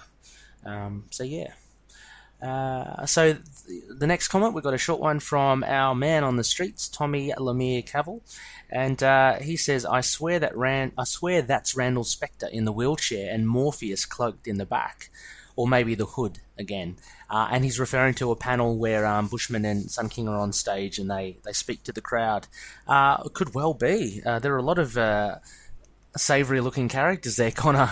You can take your pick, but again, it's a showing of Burroughs' attention to detail, and I'm just gonna zoom in right now, have a little look. There's also a guy at the front who almost looks like Matt Murdock, but I doubt it is. But yeah, you have seems like there's even a woman at the back. She's decked out in almost like ninja gear. They're all different colourful characters. That could well be the Hood or someone else. Just hooded. It could be Randall Spector hooded as well, not only just in the wheelchair. The guy in the wheelchair's got one bung eye, so I'm not sure if Randall has a bung eye. But yeah. How about the next feedback? There, Connor. In the next one from Caitlin Abraham. I just wonder why none of them have crescent darts carved into their forehead. maybe those guys are too smart to go after Moon Knight MK on purpose. I think it's referring to the handicap fight. Yes. And also must be also the crowd, like that the splash page of the crowd, and that's actually a very good point because Moon Knight was known to carve a crescent moon, into the forehead of all his victims. None of them are here, so yeah, it's a pretty astute observation there, Caitlin. I think maybe the ones carved into the foreheads are all incapacitated or incarcerated is the word. Yeah. The next one we have from Sandy, who actually also is better known in Moon Knight Life. He's actually he's got a huge following and a great Instagram account, so check that out if you can. Sandy writes, surprised nobody is thinking that Marlene had the baby from Shadowland. Nothing ever came of it. Bendis had the reins right after Shadowland and totally ignored the fact Marlene was pregnant. Did she lose the baby or not? She took a little beating, but I'm thinking she had the baby. It's totally possible that Bemis had no idea about this fact as well and is doing his own thing. I always thought that, and look, Connor, I'll take Rebecca's as well because I think she's responding to Sandy. I agree with Rebecca, and she says, I'm sure she says she lost the baby in Shadowland. But in comics that means so little. So yeah, I thought she did lose the baby definitely, but I'll have to read Shadowland just to confirm. But yeah, it's good points. Yeah, I mean, by all means, this could possibly be changed to see that it was the baby that was going to be had around Shadowland. But I think Bemis might be taking this down his own way, but it's definitely just sort of, I think, so up in the air. Like, this whole issue is just sort of up in the air. We've got a crazy last reveal, and bam, that's it. Everything's turned up. Exactly, everything's turned on its head. So then I will take the next one. Sorry, just scrolling back up to find it. No worries. We have from Corey Handyman. Hey, good with a hammer. Just finished it. Love the Burrows art as always. As I said before, I'm not a big fan of the lineage idea. It's been done too many times. I'm hoping that's the last we see of it. Ever since I heard the crazy runs in the family title, I've been hoping that it was referencing the child Marlene supposedly lost during Shadowland. This made me happy. It didn't feel shoehorned in. The park humor was fantastic, actually made me laugh, and I'm usually a bitter bastard. The whole Marlene sleeping with Jake but not Mark, even though during the early one she often preferred the Stephen Grant persona. Not sure where I'm at with that. I love the Amphichi army lol. Just would have liked to have seen a familiar face or two in that crowd. Yeah, I agree. Overall a good issue. I was expecting Marlene to get torched to really cement Sun King as Mark's nemesis. Probably next issue, which I eagerly await. So a very dark view there at the end of you bitter bastard, Corey. You bitter bastard. That would have been a real turn, I reckon, and that would have really kind of, shocked a lot of readers to have Marlene torched. But I'm sharing most of our views as well. It's let's wait and see. I'd like to see if there is any connection at all with Shadowland. The timing of when she had this affair with Jake, that'd be pretty cool. Totally agree, Corey, as well with what you say about the Stephen Grant persona. I mean, like Connor and I have done the classic runs, we've done the reviews, and so far Marlene had always had an inkling towards Stephen rather than any of the others. So again, it's Bemis turning things upside down, I guess. So thank you so much, Loonies, for all that feedback. We actually have, finally, to cap off a bit of feedback, we've got a bit of speculation, Connor, and again, this is from our man on the streets, Ben Urich / Tommy Cawel / Jeff Lemire. He has given us a lot to think about. I was hoping we'll just read this fresh, on the podcast. So Awesome. I'm not sure if this has been doubled up in any of the comments from our Loonies, but let's go through it, Connor. Let's shall we take a bullet point each and have a look? Let's do it. Mm-hmm. So if you please, Connor, I'd love it if you kick us off. All right, from our man on the street, possibly Jeff Lemire. Possibly Jeff. Hi, Jeff. In the sheets. I don't know where I was going with that. The point is, he says, I question the legitimacy of Sun King's history. 1, I think he's imagined the 4 different historic versions of himself. Ooh. Oh. Ooh. If so, this would affirm his identity as Ra's avatar false. That then may negate Khonshu's existence. I like that a lot, actually. Oh, wow. That's really cool. I think I even like suspected that's what was happening, and then the next page I was like, oh, it's real, but that totally could be it. In That which could case, be it. that's I would like that. That's very smart and a very great look at Exactly. at Sun King's broken mentality. I think when I reread it again, that's how I'm going to read it again. That's awesome. Yeah, that's a good way of looking at it. Yeah, great. But also the thing hanging in the air at the end, saying that then may negate Khonshu's existence as well, which actually I really do love. We'll get to it soon, Connor, but with Resurrection War, Doug Monch talks a lot in the latter issues about perceptions of gods and God and man. Anyway, I don't want to reveal too much, but it's along the lines of what Tommy is alluding to here, which is really cool. Next point is Tommy says, I swear the wheelchair-bound mercenary is Randall Spectre.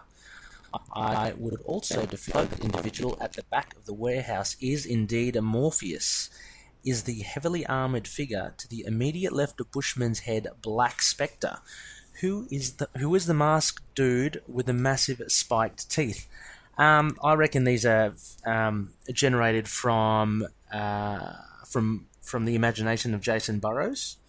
It could well be, and I put it to the Loonies out there. There could be references here to other, maybe non-Marvel comic books that Jason Burrows and or Max Bemis have worked on. Just to get it in there. I mean, why not? But I've got no substantial evidence to back that claim. But this is the sort of thing I would have seen. I would have expected. Artists would have a bit of fun with because there's so many different faces. I definitely agree. I wouldn't be surprised at all if we never saw from this crazy group again, or just more in fight scenes, because I think it's just Burrows having fun with his his own I guess you could say possibly horrific artwork when it comes to his detail. Yeah. But yeah, I think it definitely.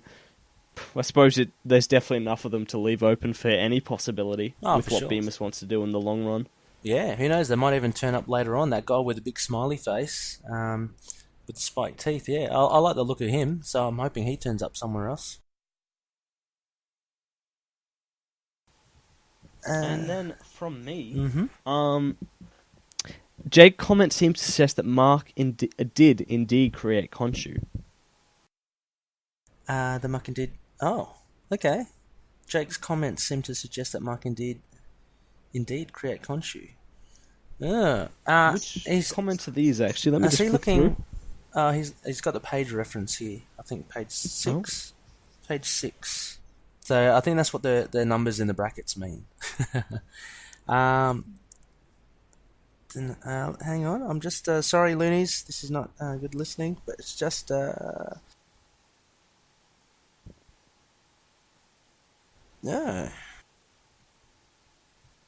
No, I don't see it on page 6. I think he's talking about the idea that, inside of Mark Spector's head is a picturesque, violent landscape touched by Egyptian mythology, Judic folklore, and fragments of his past, which I think he's sort of talking about what we talked about, that this Khonshu is just sort of a personality inside of his own mind. Uh-huh. Okay. Yeah, right.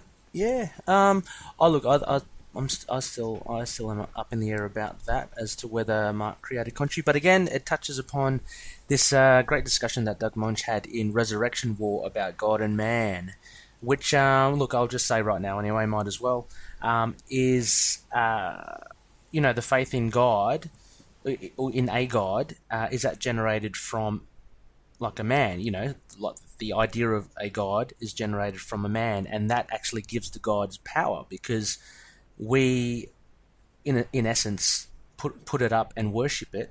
So we actually give it its power, if that makes sense. And I guess this is the same question here. Like, has Mark, has he come up with this idea of Khonshu to reason with all these things that are going around in his head, and he's formulated this entity of Khonshu as an entity that he can account for him doing his acts of vengeance. Yeah, I suppose as well, just once again, it's just so open. Bemis has shown that he's willing to change quite a few things. Honestly, couldn't even begin to think of anything concrete for the possibility and presence of Khonshu. Yeah. And I think Tommy's just even thrown a bigger spanner in the wheelhouse when it comes to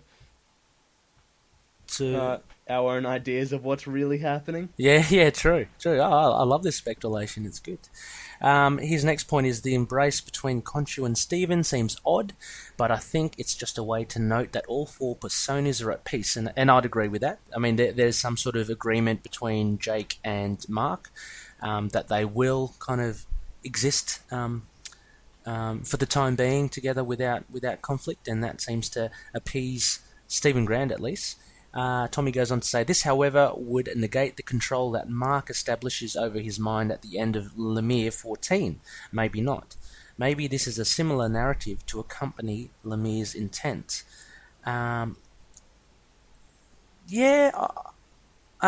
True as well.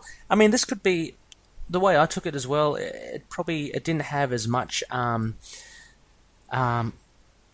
weight to it as the one in Lemire. I thought this was more like it seemed like, I know they're constantly, it seems more like bickering between the identities rather than an actual holistic closure, which Lemire tends to insinuate with that embrace between Mark and Stephen towards the end of his run.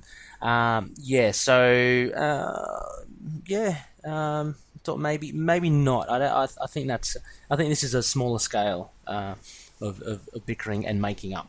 What do you reckon, Connor?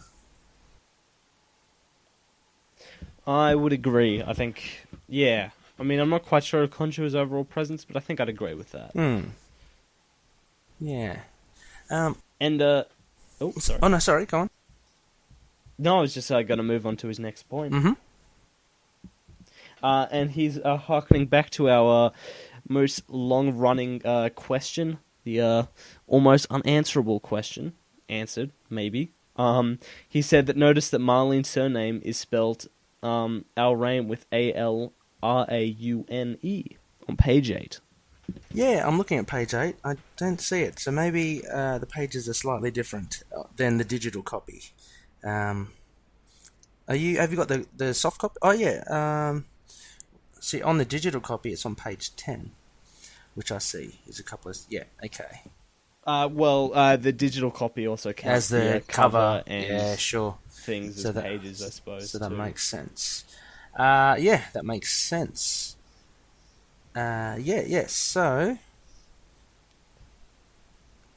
Yeah, sorry, I was just looking back at Tommy's point about Jake implying Mark, but yeah, anyway, we'll go on to this one. Alraune. Isn't that? I thought that was the way that it was always spelt. I don't know. No, you remember they always sort of changed it. Like, right. Sometimes the way Khonshu's changed. Alraune's Alraune is another one of those things that between all these runs has a sort of consistent spelling, like we've seen here, but just changes plenty of times. That's They should really stick to one, shouldn't they? Rather than flutter about. Next point I have here is Khonshu's role in breaking the fourth wall, and Mark's responses to Khonshu suggest two things. So we're looking at, I guess it's page 13. Number one, Mark knows Khonshu is speaking to another audience, perhaps us.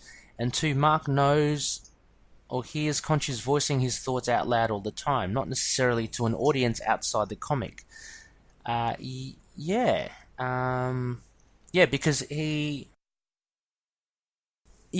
Khonshu's obviously speaking to us. That's what I think.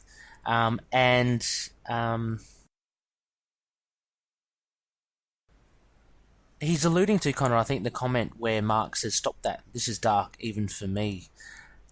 I always thought first, though, that was a response not to Khonshu, but I thought Moon Knight was talking to the bearded dude that was attacking him. But actually, in hindsight, it would make a lot more sense if it was a response to what Khonshu is saying, basically. So totally. Yeah. Yeah, actually, I never picked up on that. Yeah. And the fact that, his phone says, "Do not pick up, psychopath, let it go," it seems like Khonshu's almost like this weird voice of reason that Mark uses for himself. Yeah. Good spot. And yeah, so I'd go towards Tommy's second point. Mark hears Khonshu's voicing his thoughts out loud all the time, not necessarily to an audience outside the comment, but I think he definitely hears Khonshu's voice all the time, and it's shown in the black text panels. What have we got next, Mr. Connor? And something we didn't even bring up. This is the first show of the Mooncopter. Yes.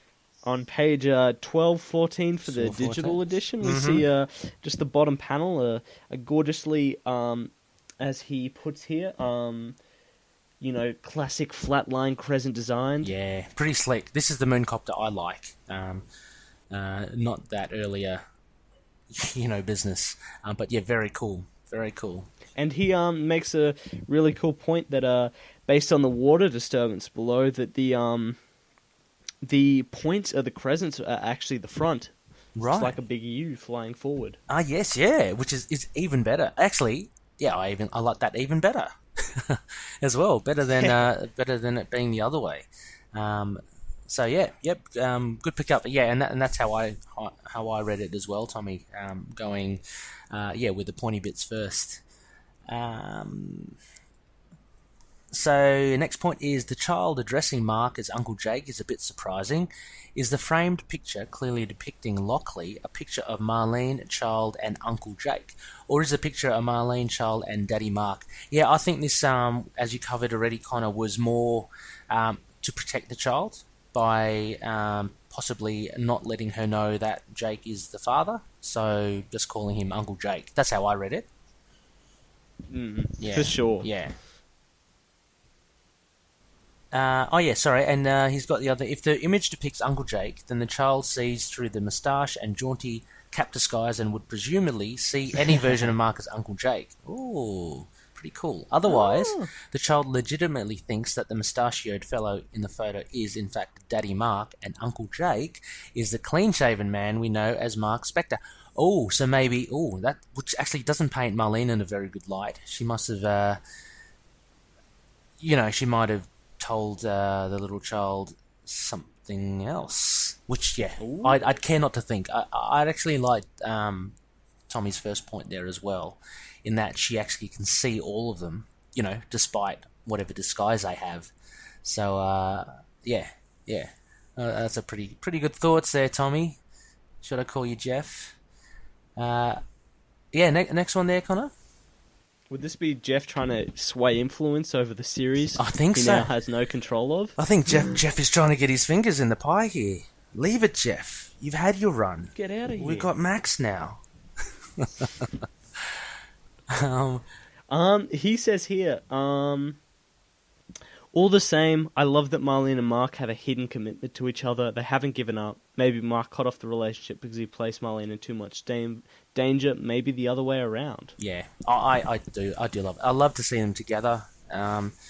And I'm just hoping after this kerfuffle with Bushman and Sun King that in the Bemis run as well, that we get ample time that these two are together and at least have at least one issue where they're relaxing a little. I want to see them then again in the in Mark's bedroom with the water feature and just relaxing because they bloody deserve it. I think they've been through a lot. Look, another small point here as well. Jeff says Bushman still looks badass. I tend to agree. I think his words kind of spoil it, though, in this issue, as we've covered. So he still looks pretty cool. I think it's just, just how he's treated. Hopefully things will change, or, we'll see. And finally... Oh, so I was just going to add that, Burrows makes anyone look cool, yeah. I think. Oh, yeah, 100%. And the face paint is really well done here, too. Yeah. Really sort of face painted. Yeah, it is, yeah. Sure. And something he points out in his final point, preview for issue 199, the Moon Knight Gothic. I swear that's Dr. Emmett. The flaming house behind them must be a retelling of Ravencroft. Ooh. The two will unite as allies. Ooh. Emmett will serve as Moon Knight's new Frenchie. All honour to his name. Unfortunately, the Burrow females in this series all look similar. All look the same, save for haircut. Look, I think it dispels... I think previously we thought it was his daughter. I thought it was his daughter. It could have been his daughter, but that can't be the case now. She's a good 10 years younger, 10 plus years younger, and she's got pink hair. 191. Yeah, I'd be keen to see it as Dr. Emmett. I'd like to see her back. What do you think, Connor? Yeah, but even though I don't think that face shape and hair is quite Dr. Emmett. No, I don't think it is. Like what we've seen of her before, and she'd have to be resurrected rather quickly, which we don't even know that. Yeah, that's true. That is. Yeah.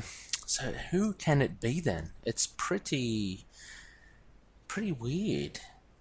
It's now thrown a whole spanner in the works. I don't know. Yeah, maybe that is like the child in the future or something. Could be. Oh gosh. Oh, we'll just have to wait and see. But plenty to speculate on. So thank you once again, Tommy Jeff.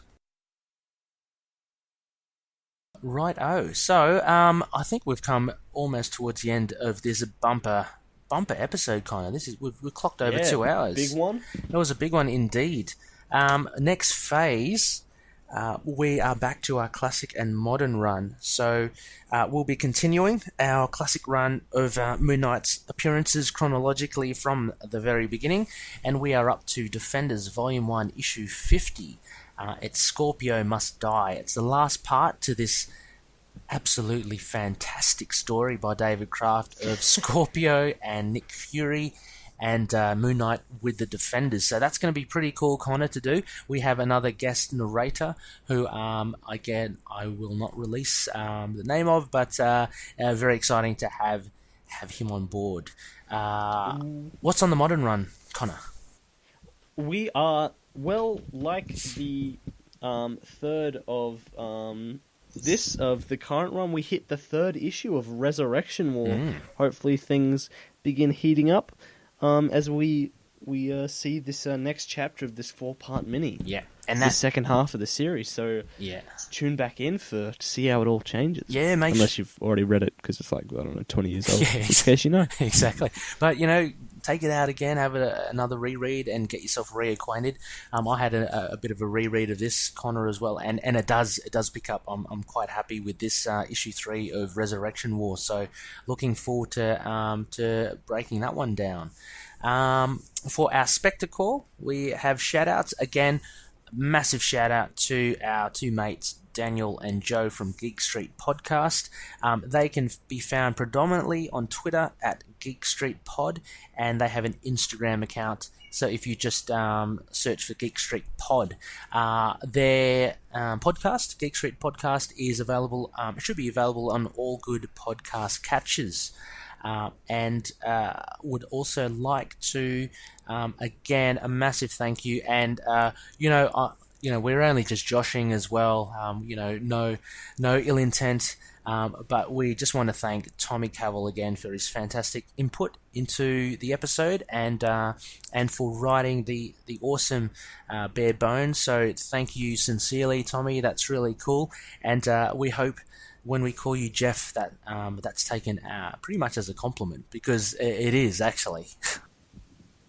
Yeah, for sure. Thank you, Tommy, for writing such a grand piece, and thank you to the Geek Street Podcast boys for recording it in such a fun way. Yeah, that was a heaps of fun, and it's great to have, contributions from both Tommy and the Geek Street Pod. Finally, Connor, may I ask, where can all Loonies find us? You can find us in a wonderful assortment of places. You can find us, email at moonknightpodcast@gmail.com. Our website is currently intothenightpodcast.wordpress.com. All our episodes, all our Over the Moons. We have a Facebook page where we post updates, facebook.com/ITKMoonKnight, and our Facebook group, Into the Night and Moon Knight fanbase at facebook.com/groups/Into the Night.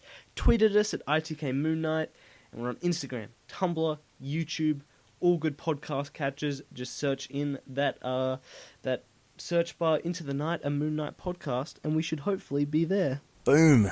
That's it. Yes, we're out there, Loonies. So please keep getting your comments and posts in. We always love to interact with all of you, and it's fun to just to mix it.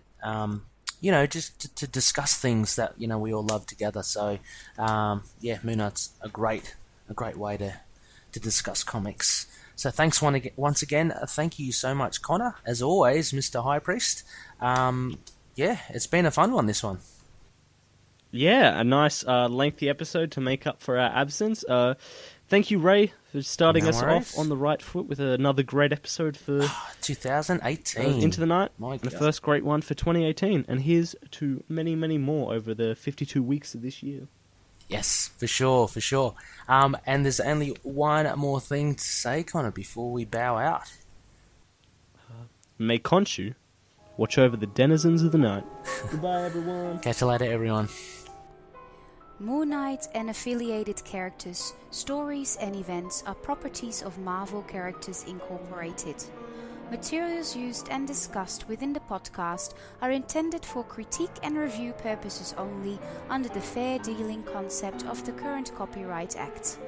The views, information or opinions expressed during the podcast are solely those of the individuals involved and do not necessarily represent those of the copyright owners. My cat's here. He says bye as well.